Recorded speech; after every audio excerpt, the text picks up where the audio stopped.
Thank you for joining us. We're going to be talking about the non-vegetative bioretention soil media study. And my name is Aimee Navickis-Brasch, and I'm the project manager and the principal investigator for the project.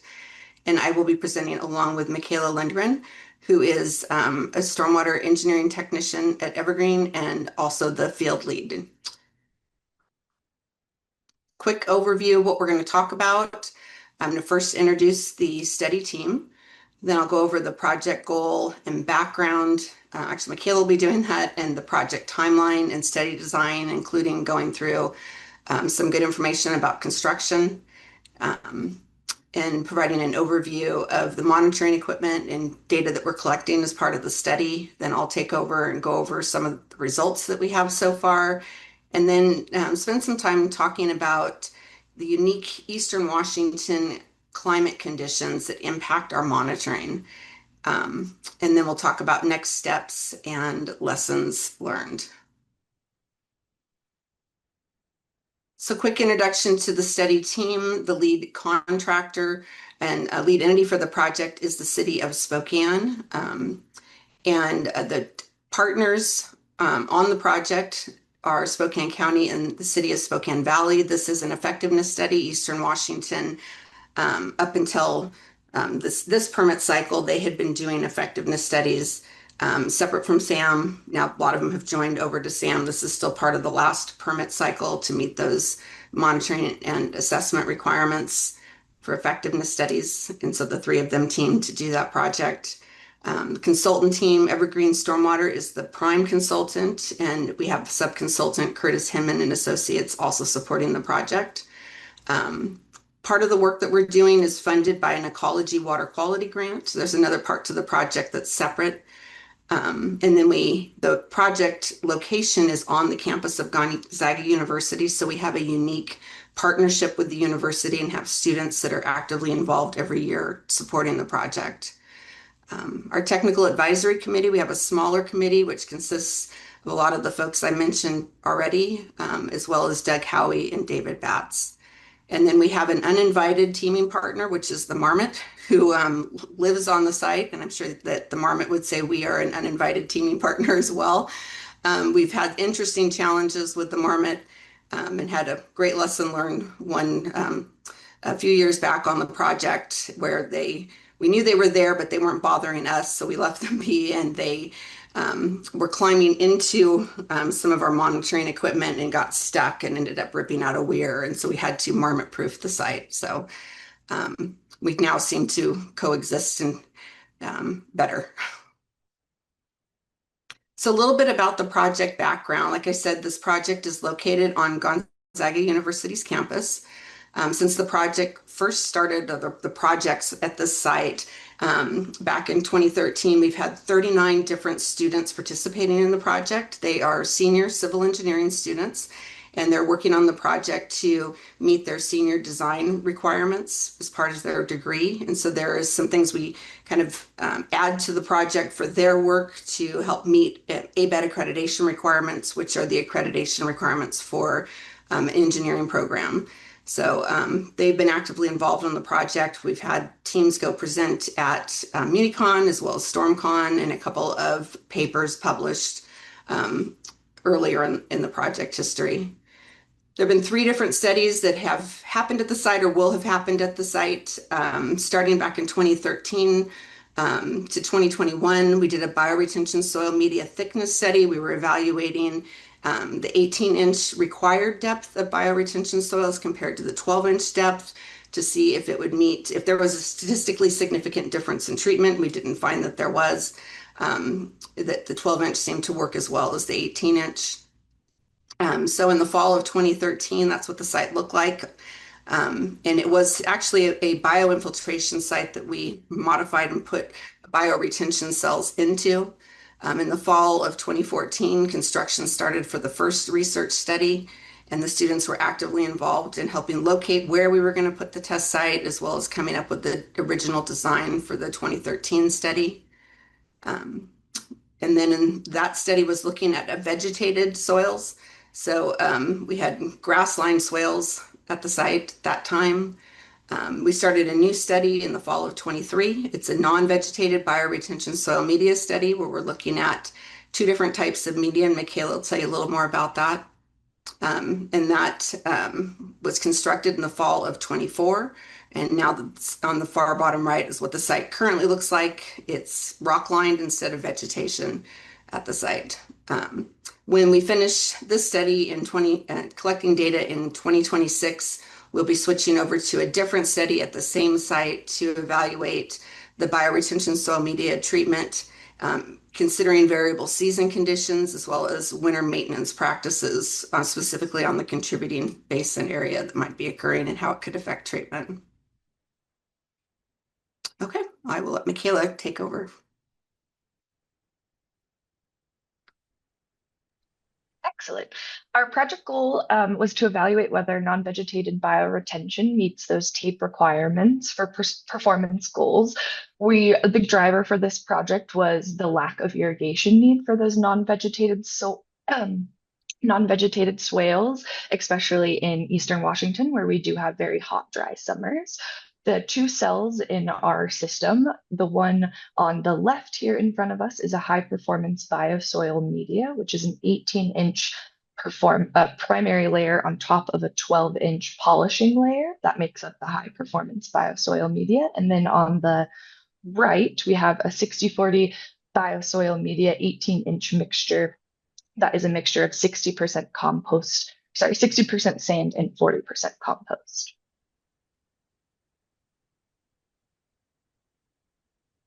Here's an overview of our project timeline. So we began project development for the study concept as well as submitting the grant application in the summer to fall of 2001. We then moved into contract execution and then into study preparation in December of 2023. Then we were granted a 6 PPDQ sampling amendment in 9 of 2024, and then moved on to construction of our site in October of last year. Construction of our site took until December of 2024, and then we've been in the sampling state. So we've been collecting data and doing analysis since January, and we will continue through next December, and then we'll move on to reporting before the project ends in June of 2027. This is an overview of where our site is located. So as Aimee had mentioned before, our site is located on Gonzaga's campus. So this is the parking lot that our runoff comes from. The basin is about 0.6 acres big, and then it drains into our site. And on the next slide, we've got kind of an understanding of where the water goes into our site. So in that picture, you can see Aimee's cursor. The water coming off the parking lot goes into a catch basin at the front of the site, and then will drain into the two cells and is all captured into our manhole in the center there. You can see the circle. That's where all of the water is kept. There's a liner underneath that you'll see installed in some construction pictures. So all of the water from that parking lot is entering the system and being captured. Like I mentioned, this is our site schematic. So the water enters the catch basin, which would be at the top of those two green arrows. The water will enter the catch basin and then is split through volumetric weirs. It's split evenly into the two cells where then it infiltrates down through the non-vegetated rock, down through the treatment soil. There's a chokestone layer above perforated pipe. That perforated pipe collects all of the runoff and then infiltrates it into, or carries it into the manhole where we collect samples and can test both of the effluent samples. Here are some test site construction photos. So we had to rip out the original site that was in that location. So that is the picture on the left, was it completely ripped out. The one in the center is when they had set that manhole and then created a berm to separate the two cells. And that picture on the far right is them stacking the second riser on top of the manhole, which would end up being the top. Here's that liner I was talking about. So it's a liner that covers the whole thing. I believe it's 30 millimeters thick. So nothing penetrates through it and it collects everything. That center one is of the perf pipe. So that pipe is pipe is perforated all along the bottom and is collecting everything that has infiltrated. Then the third picture is of them laying the media. So you can see the chokestone layer, they're covering the perforated pipe completely, and then they began laying the media on top. I believe the next slide has a video of them kind of cutting out the bottom of that media there. Yeah, so they had came in these big dump sacks, and the digger lifted them up, and then they were able to let the media kind of sink out the bottom. So we were able to get a pretty even distribution along the bottom of the cells. And then with raking and leveling, we made sure that the media was level and at those specific inch thicknesses. You can see the top layer. Gonzaga had requested a 1/4 inch basalt for the cover of their swales to match some of their other landscaping. So that was how we decided on that. And that is what's being poured on top of the medias. The picture in the lower left shows both of the medias after they had been laid and raked to the appropriate grade on the sides. And then the last picture is the finished site. So covered in that basalt and bermed up in the center. So we've got two nice cells. Here is just some of our design and monitoring equipment. So here in the first picture, these are our 3 automatic samplers. These are ISCOs that we use to take our samples. So there is the one on the farthest left is going to be our influent, and then the next 2 are both the effluent samples, and they are connected to a data logger that also is connected to our rain gauge on site that tells the data logger when to pull the samples. The number 2 is going to be our catch basin at the front of the site. So as we mentioned, everything from that parking lot goes in to the catch basin at the front, and then flow is split after that. So this is a picture of the catch basin at the front of our site. 3 is going to be a picture of where our inlet pressure transducer sits. So this is where the flow of our inlet is measured. So you see the pipe in picture 2, the water flows through that pipe into the pipe we're seeing in picture 3, and there is a pressure transducer there that is taking constant flow measurements. And then 4 is those weirs we talked about, the volumetric weirs. So these are 6-inch weirs sitting in the pipe that allow us to control flow and split flow a bit better. And then 5 is the inside of our manhole. So this is that large manhole we saw stacked in the construction photos. The monitoring well closest to us is the 6040, and the one that's kind of tucked down in the well is the high performance media. So water comes from those perforated pipes into the center manhole, and then the hole where the tubing is coming out is where that ISCO is connected, and then the black cord is those pressure transducers. So both of the effluents have pressure transducers as well, and then the tube that's pulling the sample.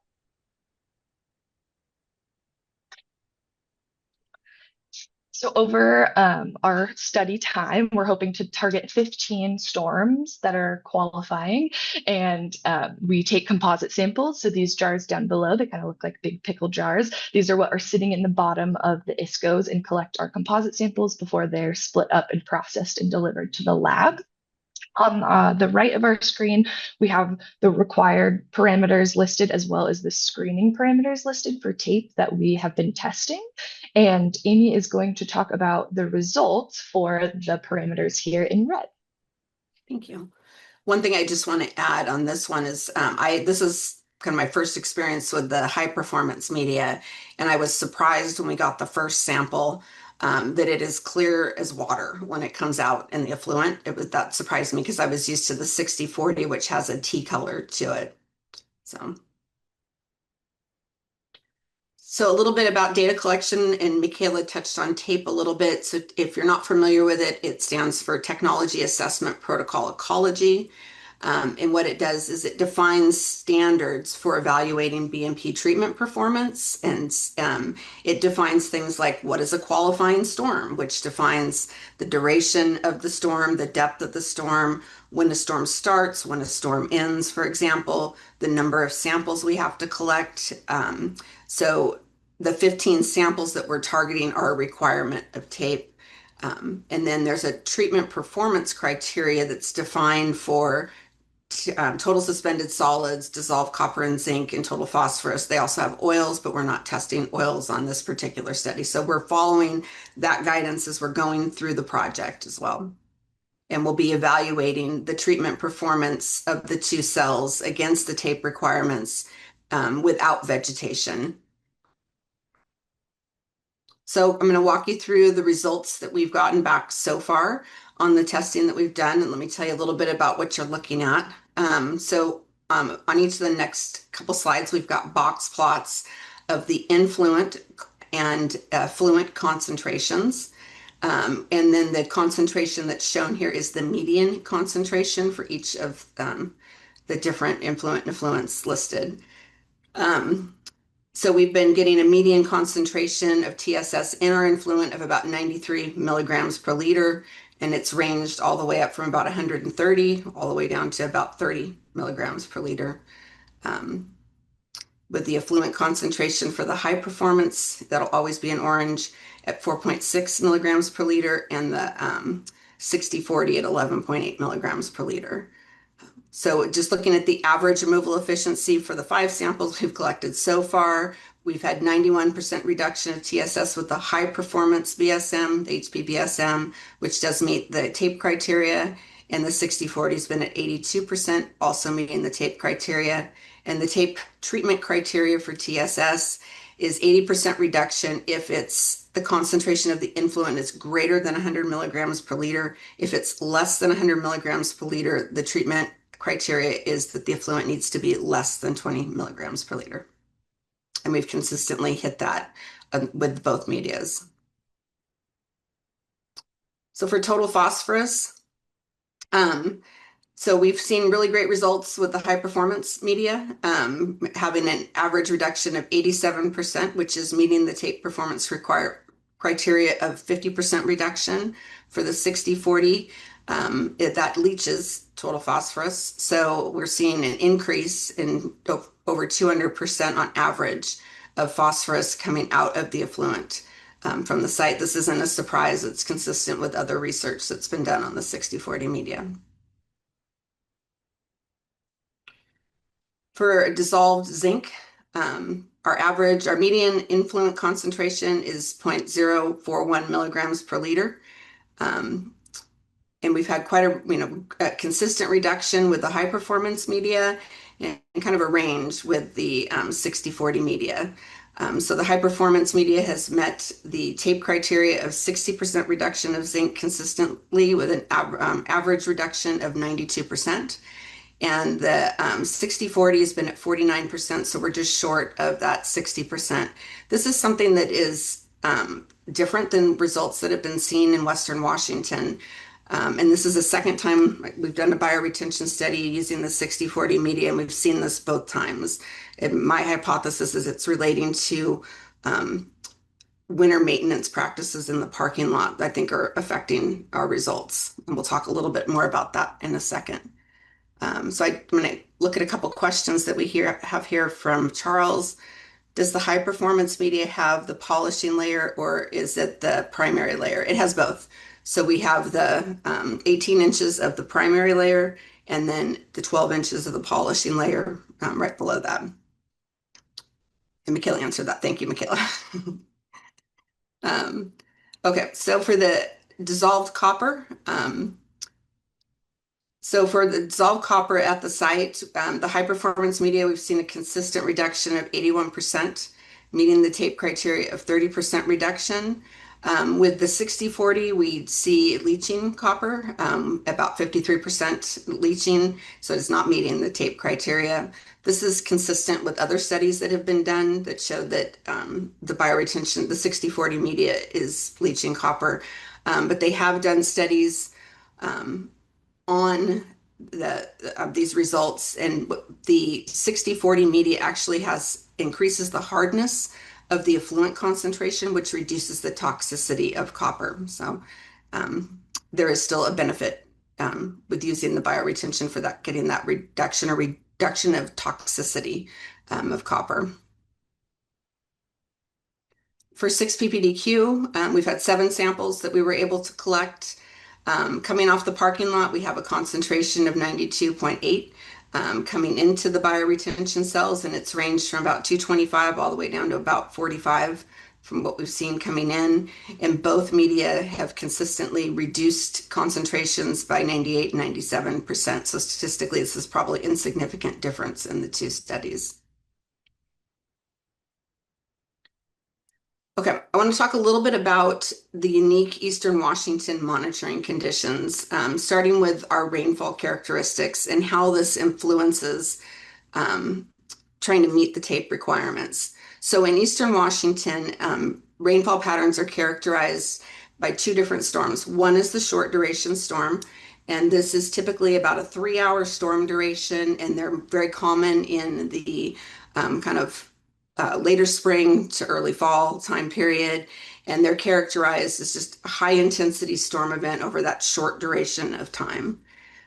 We also have long duration storms, which are more common from, starting in the late fall, going through to late spring, so the other part of the season and the wet season in Eastern Washington.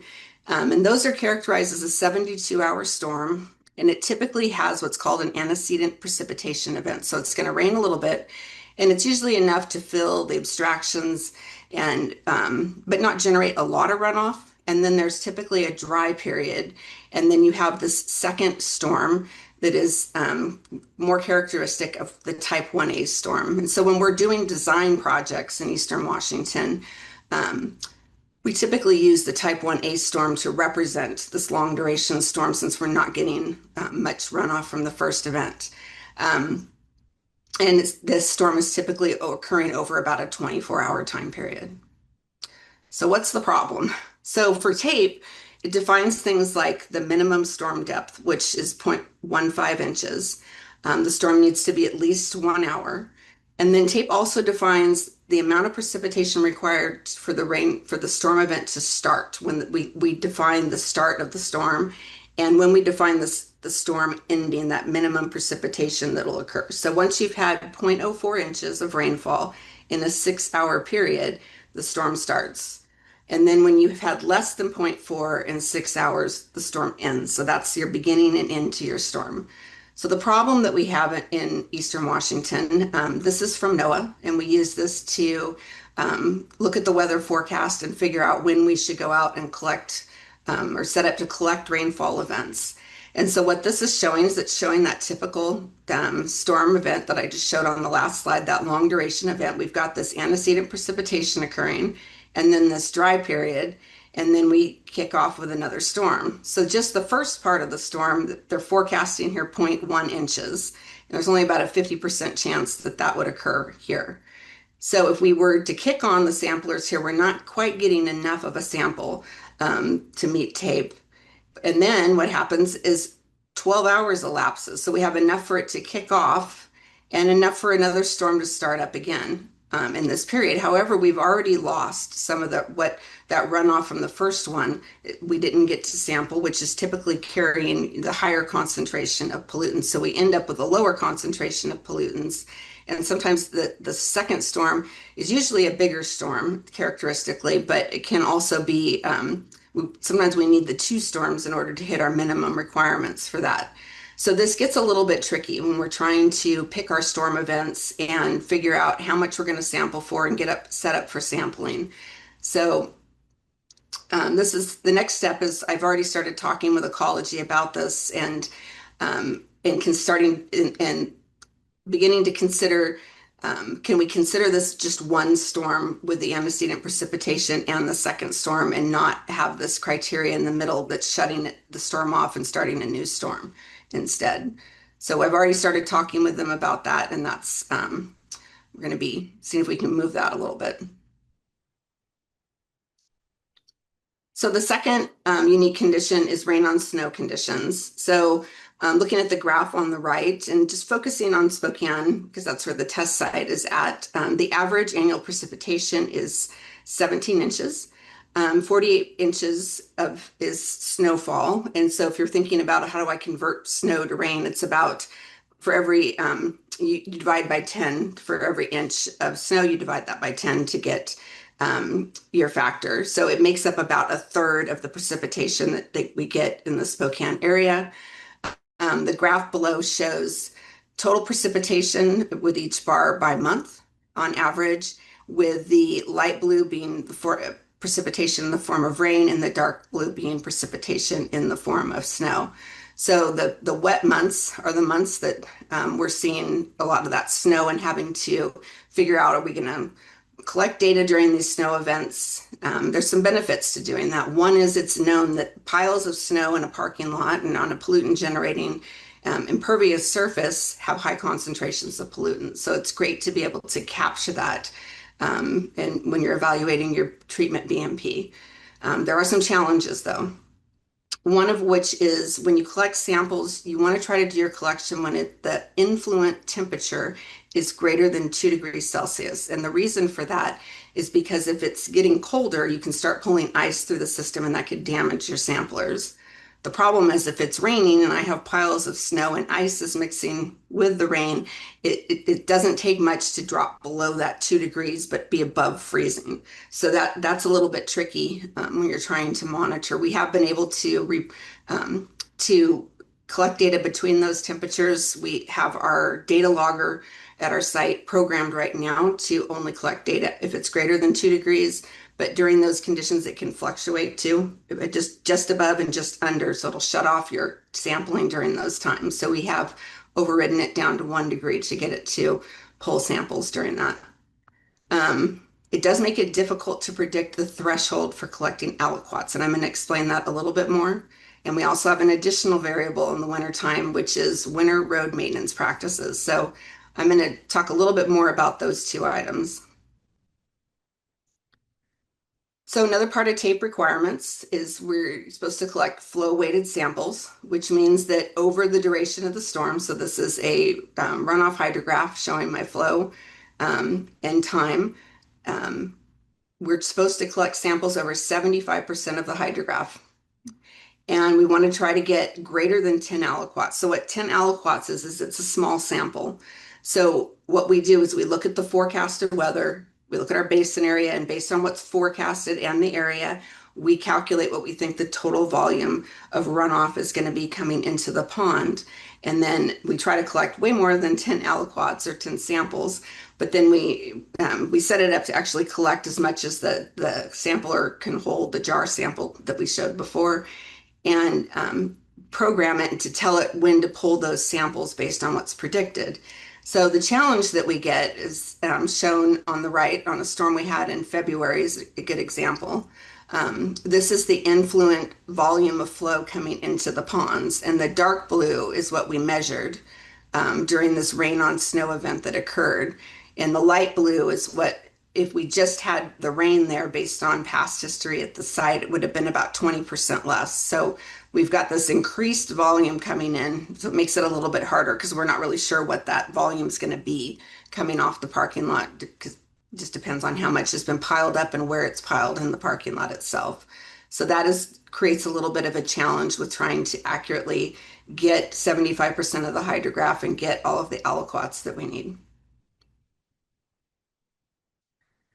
Another thing that we've noticed, especially with that February date, we had a February 22nd of 25, we had an event. It hadn't rained all month, it had snowed. Gonzaga had been piling up all the snow in the parking lot, and then it was going to rain. It was very exciting to attempt to get this rain on snow event, and also a lot of time reprogramming to kind of keep up with that temperature and the threshold that kept changing on us.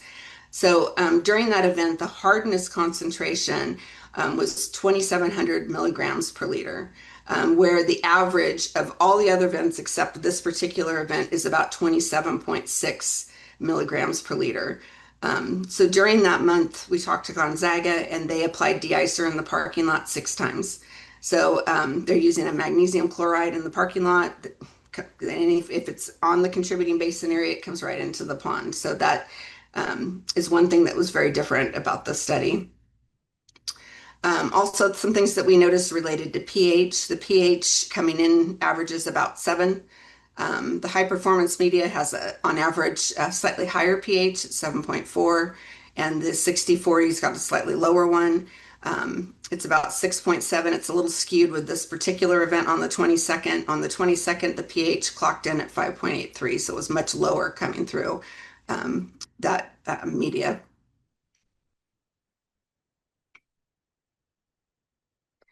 So some lessons learned from the project. I'm going through this. During construction, one was verifying the chokestone layer is washed and free of fines.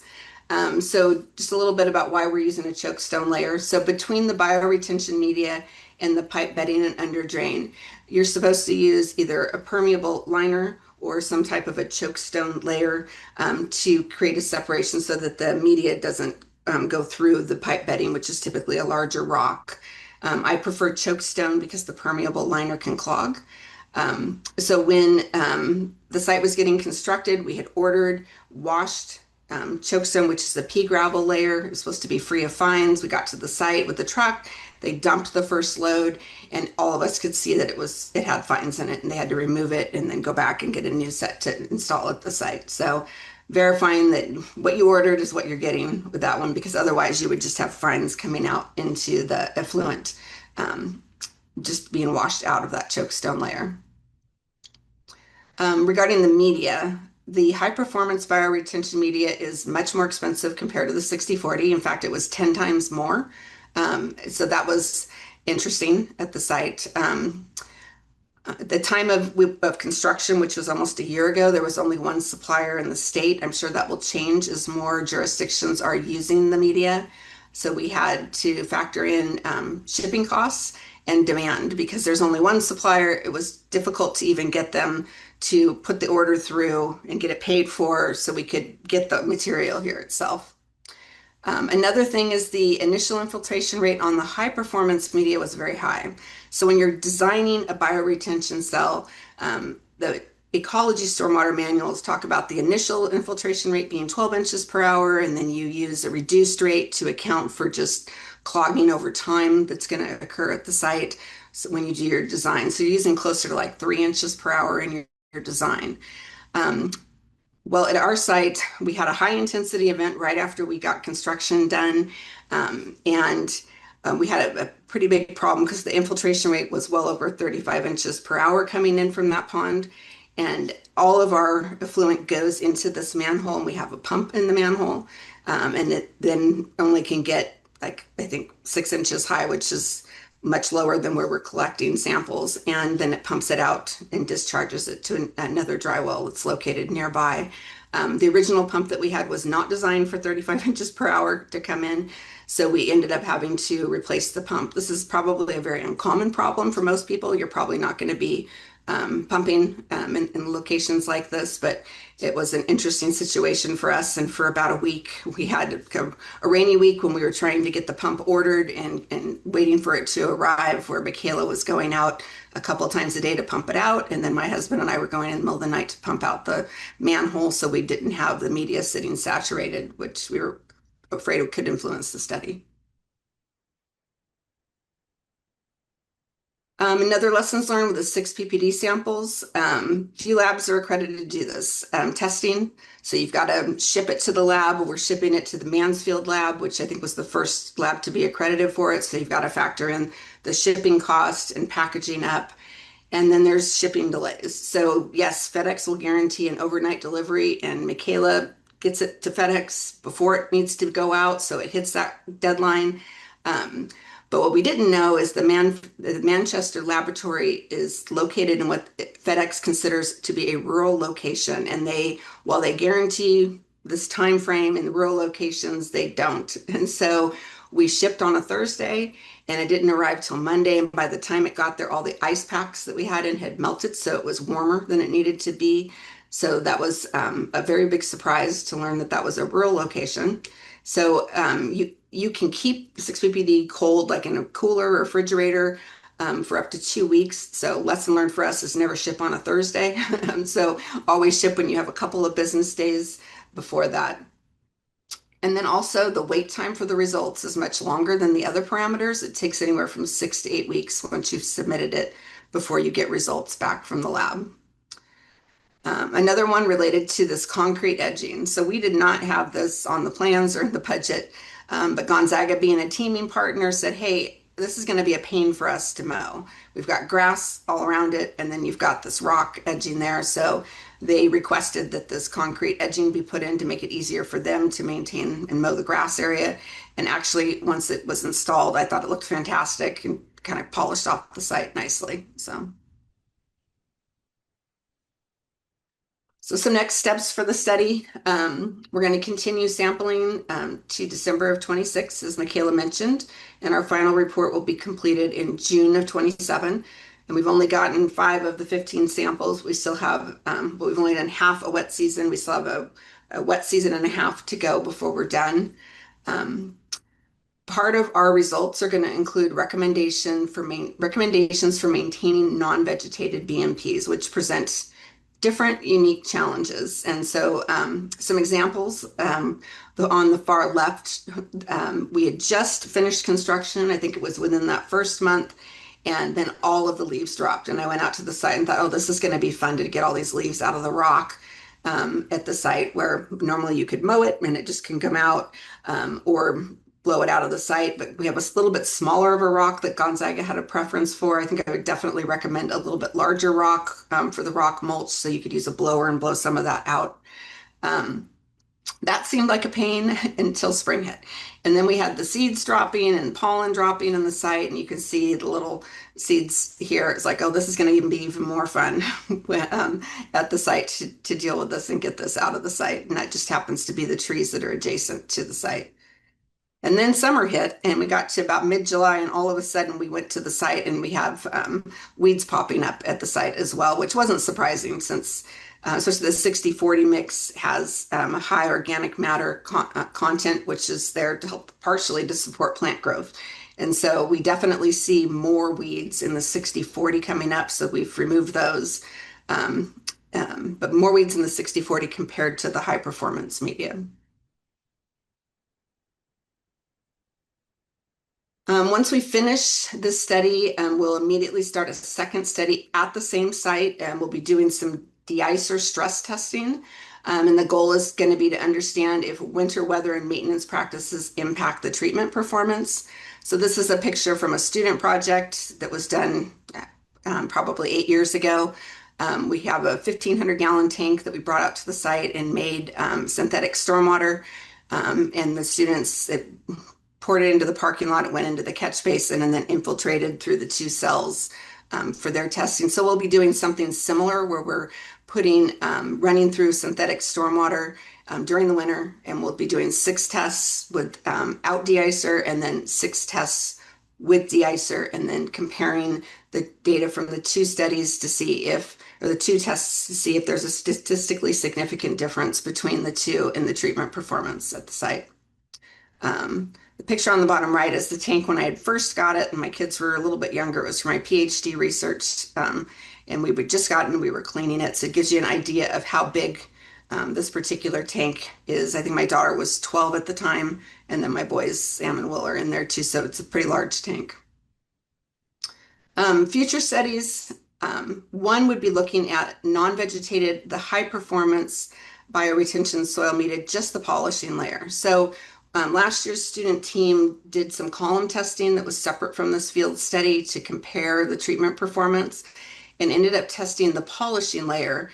It was an accident that it got put in the column, but it was actually a really good accident because what we found is that the polishing layer by itself met all the tape treatment performance goals without having the primary layer. So I did some digging into that to better understand then why are we using the top layer? And so the top layer, the primary layer with high performance, is to help support plant growth and provide treatment and can be used alone, where the polishing layer is added to remove phosphorus. And so if jurisdictions are wanting to do non-vegetated bioretention cells, one option might be to use just the polishing layer and see.